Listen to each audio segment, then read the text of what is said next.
বাড়িতে, মানে ফটকগড়ায় আমার মামার বাড়িতে কী বলে ওটাকে, জন্মাষ্টমীর খাওয়া দাওয়া আছে। জন্মাষ্টমী যদিও হয়ে গেছে, কিন্তু আজকে আছে খাওয়া উপলক্ষে। সেই বাড়িতে মানে মাসিদের ফ্ল্যাটে প্রচুর লোকজন এসছে, প্রচুর লোকজন, মানে আমার মামি, মাসি, মামির মেয়েরা, মাসির মেয়ে, তার নাতনি সবাই এসছে। তো অনেক দিন পর সবার সাথে দেখা হচ্ছে, খুব আড্ডাও হবে, গল্পও হবে, খাওয়া দাওয়া হবে।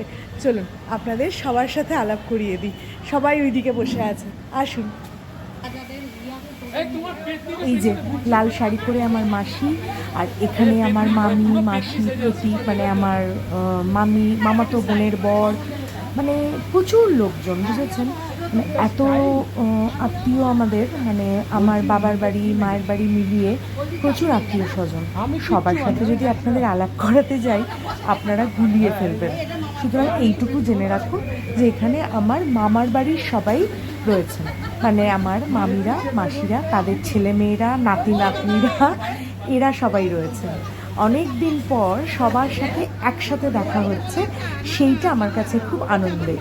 এইসব অনুষ্ঠানে এই যে সবার সাথে দেখা হয়, আড্ডা হয়, গল্প হয়, এইটা বড় ভালো লাগে।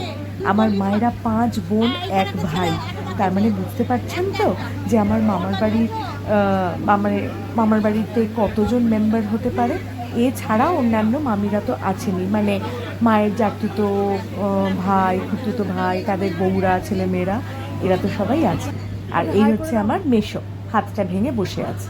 হাতে কি হলো? হাত ভাঙা, ব্যাঙরা। হ্যালো, মামি। পূজার শাড়ি।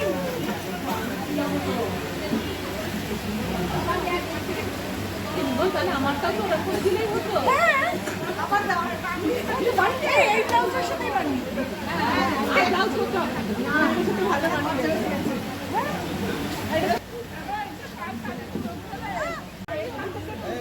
নিমন্ত্রণ বাড়িতে এসে বেশ পাওনা গন্ডাও হচ্ছে। এই যে আমার মামি আমাকে পুজোর শাড়ি দিল। এইবারে চন্দননগরে এসে অনেকগুলো দিন থাকা হলো, বেশ অনেকগুলো দিন। আর পুজোর গিফটও পাওনা হয়েছে। আর হচ্ছে প্রতীক, আমার বোনের বর, ওর সাথে আমার ভীষণ ভালো একটা বন্ধুত্ব আছে।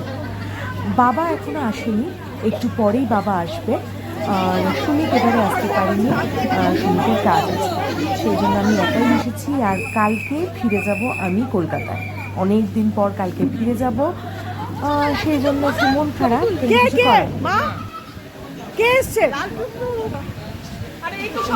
বাবা এসে গেছে আর আমাকে খুঁজে বেড়াচ্ছে, কিছুতেই খুঁজে বেড়াচ্ছে না। আর মা বলছে লাল টুকটুক এসছে, যেহেতু বাবা একটা লাল রঙের জামা পরে এসেছে।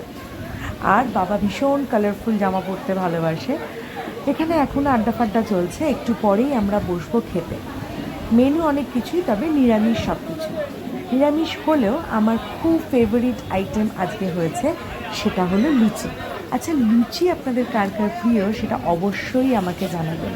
রবিবারের সকালে গরম গরম লুচি আর আলু চচ্চড়ি কার না ভালো লাগে বলুন তো?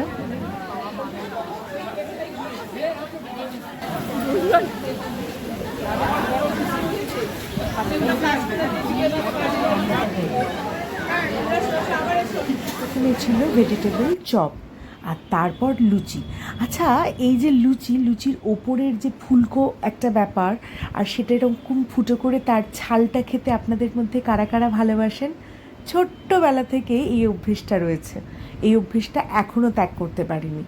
বাড়িতেও যখন লুচি বানাই, এরকম টুক করে লুচির এই ওপরের অংশটা ফুটো করে দিয়ে ওই ছালটা আগে খাই, তারপর খাই লুচি। লুচি আমার ভীষণ ভীষণ প্রিয় একটা খাবার। লুচি, ছোলার ডাল, তারপর ছিল আলুর দম, তারপর ছিল পনির, সব কটা রান্না খুব খুব ভালো খেতে হয়েছিল। দেওয়ার দিয়ে দাও।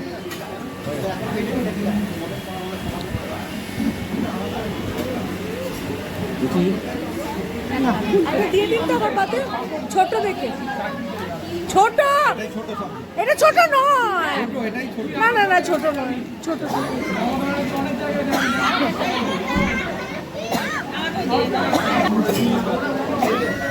চারটে লুচি পেয়েছি।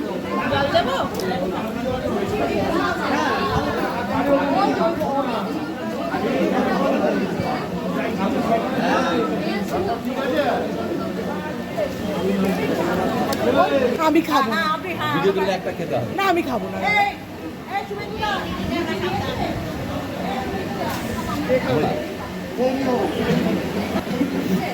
খাওয়া দাওয়া চলছে, মিষ্টি দেওয়া হয়ে গেছে, মিষ্টি নিয়ে নিই, খেতে পাচ্ছি না। এরপর হাঁপিয়ে গেছি, খুব গরম হচ্ছে আর হাঁপিয়েও গেছি। গাজর মিষ্টির পরে গাজর, মিষ্টির পরে আমাকে গাজর খাইয়েছে। মিষ্টি খাইনি, চাটনি খাইয়েছে, চাটনিটা ভীষণ ভালো হয়েছিল। তারপরে গাজরটা আরো ভালো লাগলো না? মিষ্টিটা একটু খা, খুব ভালো। মিষ্টিটা ভালো।